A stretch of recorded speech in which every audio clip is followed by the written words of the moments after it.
Hello, everyone. Welcome to the Believe in Bengals podcast presented by FanDuel. I'm your host, Solomon Wilcox. And I got to tell you, Bengals fans, I am extremely excited for the upcoming 2026 NFL season, especially for this Cincinnati Bengals team. There's no doubt about it. We got to win. I think Joe Burrow has sent the message, and I've heard it loud and clear. And I think everyone should hear it loud and clear. We're not going to just talk about it year after year, wait about next year. No, it's time to win right now.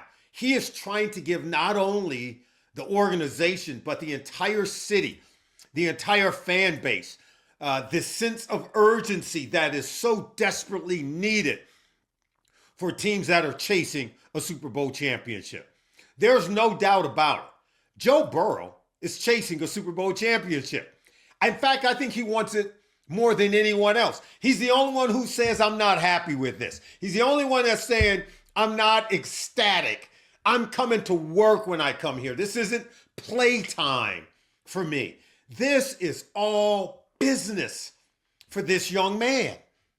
And I think when most of us hear Joe Burrow says, oh, I'm not having fun, we misinterpret what he said. Oh, what do you mean he's not having fun? I'm telling you, true professionals who are highly competitive and understanding what winning looks like, anything short of that, they're not going to be happy.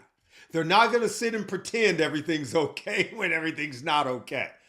So he is showing you what the heart of a champion looks like. He is showing you what the mentality of a competitive champion looks like.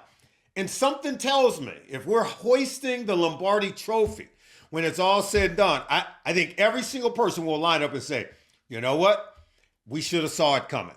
We should have noticed that this guy had that eye of the tiger before anyone else. And he was demanding that everyone else has it too.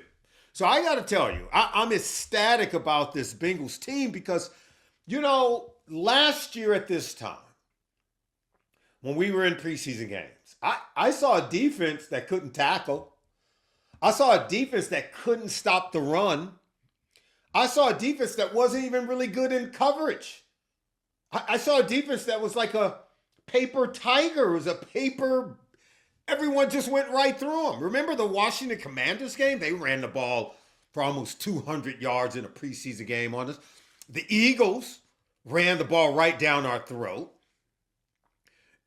This is not a fake it till you make it league.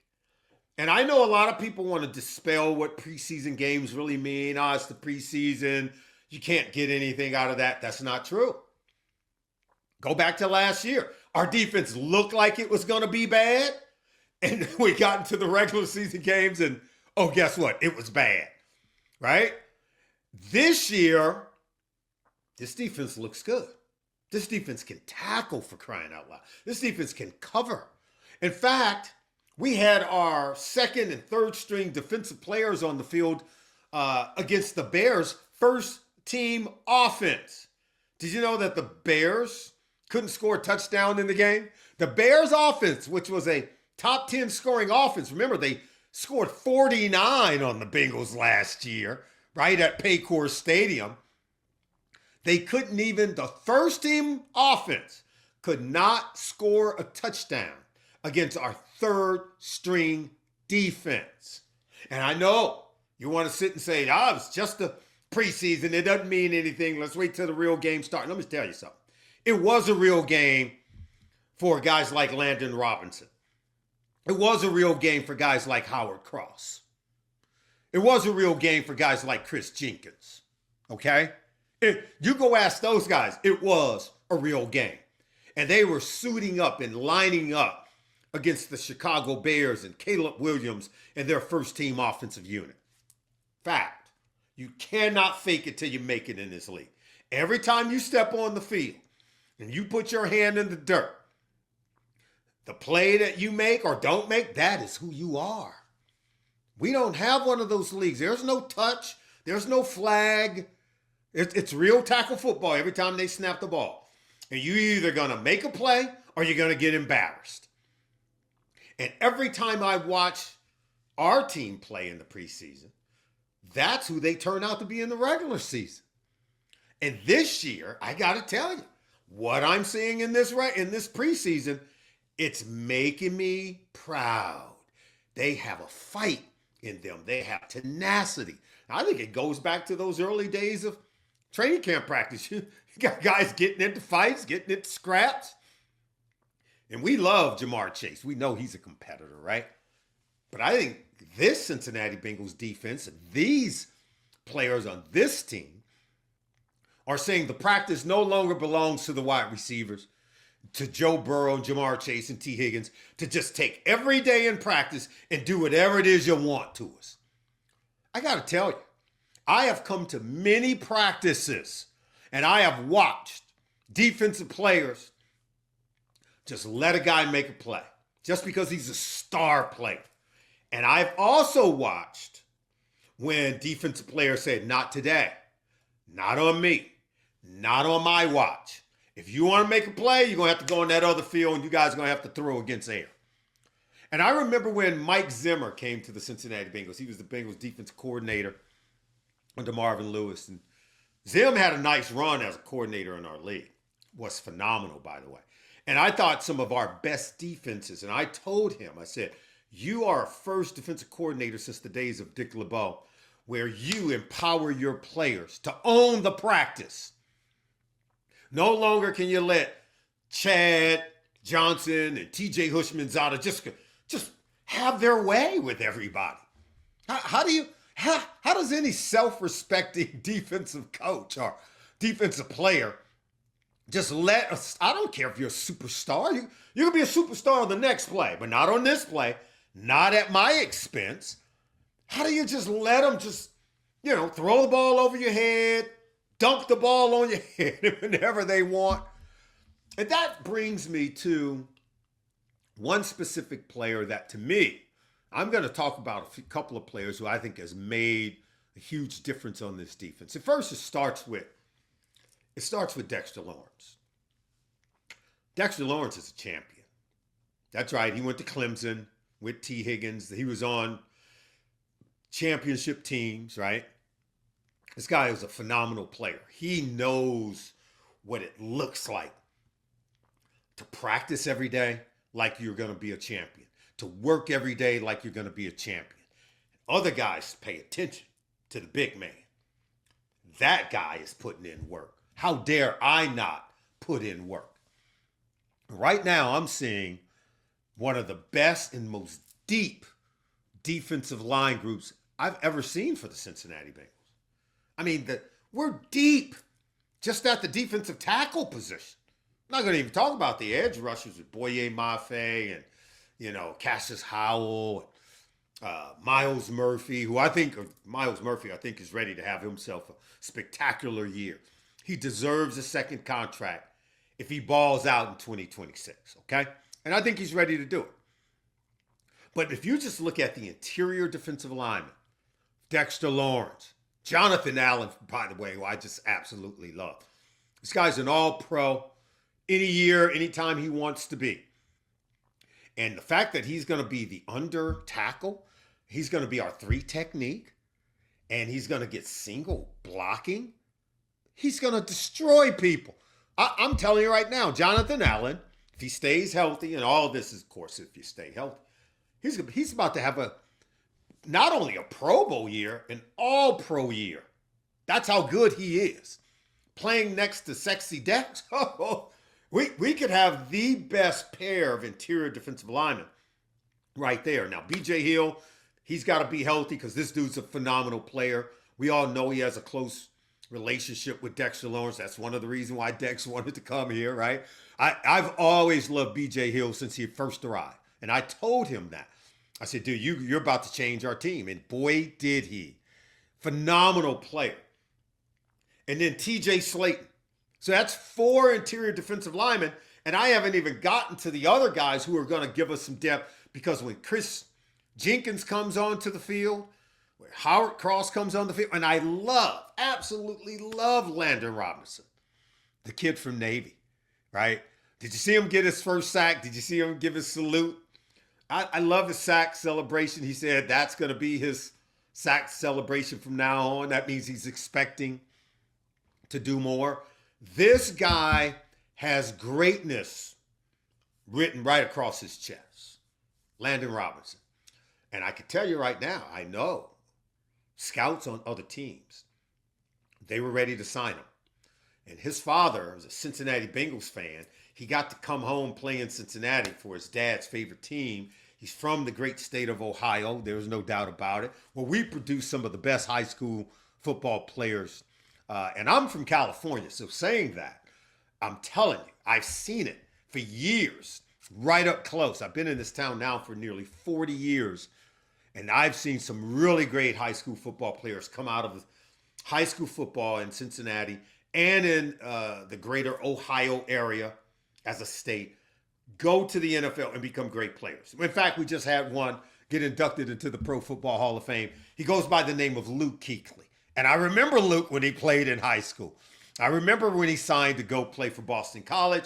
And I remember when he was drafted in the first round by the by the Carolina Panthers.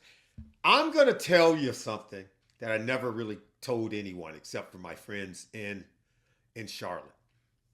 I play in this golf tournament every year in Charlotte. And there's a guy that hosts the tournament. You may have heard of him. His name is Michael Jordan. And I told all my guys there, I said, you guys got to do me a favor. This kid is a Cincinnati kid. You got to pick him up and you got to make sure you introduce him to Michael Jordan. I said, he is going to be a great player for the Carolina Panthers. He's going to be one of the best players you've ever had. And they were like, you're kidding me. Because, you look at Luke Kuechly, he looks like Clark Kent, not Superman. He looks like Clark Kent. But he's brilliant and he's a tough football player. And I remember telling the guys, I said, you got to tell Mike about this guy. So they picked him up as soon as he arrived. And Luke, I'm telling the story.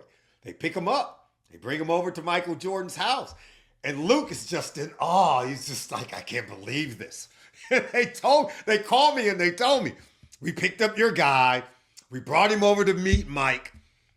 He says, are you sure this guy's going to be a great player? I said, gonna be a great player. He is a great player. Well, by the time he had been Defensive Rookie of the Year, they were all calling me and said, oh, Solomon, you said it. And now they worship at the altar of one Luke Kuechly. And of course, he's in the circle of love. And if you're in the circle of love with Michael Jordan, that comes with a lot of wonderful benefits. That's all I'm going to say. So congratulations to Luke Kuechly, one of Cincinnati's finest, going into the Pro Football Hall of Fame. Let me get back to my Cincinnati Bengals, by the way. I already told you they have this great depth on the defensive line. And there is no doubt about it. I do believe our defense is already improved. I think we're already top half of the league. I'm going to give you another player who's equally as important. And I'm sorry I didn't talk about this earlier. I needed to do more homework, and I went back and I looked at the tape. And I'm like, how did I not know this? Because equally to the front end of our defense, just as much as we think Dexter Lawrence is a force multiplier on the defense, and he is, he makes other people better. That's the definition of force multiplier. Anyone who knows the science of force multiplication, right? 4X is what we're talking about here. That's Brian Cook. And he's a Cincinnati native. We know this. Played his high school football here, went on to play collegiately here, obviously, for the UC Bearcats, and then went on to win Super Bowl titles with the Kansas City Chiefs. And let me tell you something. He's a great tackler, but more importantly, he's a coach on the field. He's smart. He can understand and read offenses. And the way that you do that as a safety, and because I played that position, I can tell you have to know the situations. At 1st and 10, it's at 2nd and 2, what we call a waist down. That means 2nd and 2, teams are going to try to take a shot because they can come back and get the 2 yards on the next down on 3rd down. So it's typically a waist down. Teams are going to take a shot, try to create a big play down the field on you typically. Are you going up against 11 personnel, 12 personnel, 13 personnel? That is number of wide receivers, number of tight ends. That's going to tell you how many wide receivers you have on the field. If it's 11 personnel, meaning one running back, one tight end, you got 3 wide receivers. You should know that's a heavy pass personnel grouping. You have 13 personnel. Okay, you got 1 running back, 3 tight ends. They're trying to run the football. They want to control the line of scrimmage. But you better beware of play action pass because they'll throw out of that too, right? And get that 1 wide receiver down the field trying to get the safety sniffing around the line of scrimmage, thinking they're running the ball, and now the guy's running by you. These are the things that Brian Cook understands, and he's a great communicator. You know, we have a saying in the secondary that, particularly with safeties, don't keep any secrets. If you see it, call it out. Yell it out. If you watch Brian Cook, he's always yelling it out. He's always telling guys what to look for. Here's what they're getting ready to do. He's pointing to where the play is coming from. That's what Luke Kuechly was so good at. That's why he was a great player. Vince Lombardi said that 90% of the game is played from the neck up. That means from here up. Your ability to see the play, to feel the play, to know what to expect way before the ball is even snapped. Really good safeties in this league understand that, right? They understand that by down and distance, what to expect, what personnel grouping the offense is in. Where's the line of scrimmage? Are they in the red zone? Are they on the plus 40? The plus 40 is you've already crossed the 50-yard line and you're on the other team's 40-yard line. That's where teams feel like they still have enough room to take a shot. If they're going to take a shot deep, they're going to give it one more try. They love doing this at the plus 40-yard line. Really smart players know that, and you ought to be sitting on it. You shouldn't be biting up on anything on the short routes. They're trying to get you to bite on that so they can get one behind you. If you go and watch over the course of his career, and I got to tell you, Duke Tobin, Cincinnati Bengals front office, they did their homework on this. Kudos to them. They got the best safety on the market, and they got one who wanted to play for the Cincinnati Bengals. How about that? And Brian Cook, he's a student of the game. He's a smart player. He's a tough player. He's a physical player. He's a guy that will ingratiate himself. He's already become this force multiplier. He's already become a leader in that secondary and on the defense. He's given Joe Burrow fits in practice. That's what good safeties do. They have to disguise the intent of what the defense is doing, the way that they move around at the point in time, pre-snap, when they move around. Quarterbacks are trying to take their read on the safety. Well, Joe Burrow's finding Brian Cook difficult to read. That's how good Brian Cook is. We need him in this secondary. We're going to need him for the entire season. The guy knows how to win Super Bowls. He's won multiple Super Bowls playing for the Kansas City Chiefs. And I think he makes our corners better. I think he makes Jordan Battle better. I think Jordan continues to just get better and better. I think Kyle Duggar is going to be a real physical player for us, sort of that utility in the box kind of safety. We got ourselves a really good football team. And look, I don't think they're faking it until they make it. I think they came to training camp hearing everything that's been said about them with the intention of changing the narrative. And they went out and got players like Dexter Lawrence and Jonathan Allen and Boye Mafe and Brian Cook to make sure that happens. And these guys are ready to cash in. Also, I want to sort of wrap this up by just talking about the way that the Cincinnati Bengals not only played so far in the preseason, where they're 2-0. Okay, records mean nothing in the preseason. I get it. To me, it's about the attitude and the mindset to which they played in this preseason. That's what impresses me. And that's the part you cannot fake. And so now they got this last game against the Philadelphia Eagles. And I know a lot of starters aren't going to play, shouldn't play, because you want to make sure these guys are healthy going in. But for the backup guys, second, third teamers, play like it's your Super Bowl. You're playing against a team that won a Super Bowl 2 years ago, and your job should be able to go out and I want to beat them. I want to show that I'm good enough to beat one of the best teams in the NFL. That's got to be the mindset. Because after this last one, on Friday night, all of them are for real. And I think we're about to embark upon a very special season for for Cincinnati Bengals in the history of this franchise. I truly believe that. I'm not just saying it. It's not hyperbole. I believe this team is talented enough. I think they're hungry enough.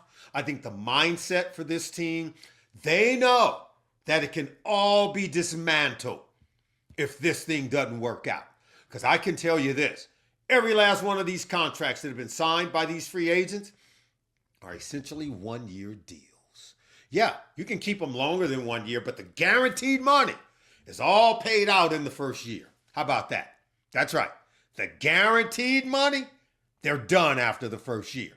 And you could either ask a player to take a pay cut or release them beyond that first year. You don't have to keep them. You can cut bait, cut your losses, and move on. So everyone knows the writing that's on the wall here. Joe Burrow knows it. Dexter Lawrence knows it. Every single one of them know it. And even Zach Taylor told me in my interview with him at Paycor Stadium, he thinks about it every day as he's driving down Columbia Parkway into work. What's got to happen this year and what needs to happen this year. Well, I'm pulling for Zach because I think he's great. Oh, by the way, did you know Zach allowed Dan Pitcher to call the offensive plays against the Chicago Bears? That is a good coach. That's because, look, Zach calls his own plays. He's a head coach. He has an offensive coordinator. He calls his own plays during the regular season. But in this game, he allowed Dan Pitcher to call the plays. That's training your staff. That's getting them ready. What happens if one day you're getting ready for a game and Zach wakes up and he's sick that morning? Hey, you want game day to be the first day Dan Pitcher calls plays, in a game? No, this is a good coach that we have here in Cincinnati, everyone. Zach Taylor is the real deal. And 2026 is going to prove it when we cash in with a Super Bowl championship. I want to thank you for joining us. We got one more preseason game, and then it all starts for real. That's right. Thank you for joining us on the Believe in Bengal podcast, presented by FanDuel. I am your host, Solomon Wilcox. Thank you for joining me, everyone.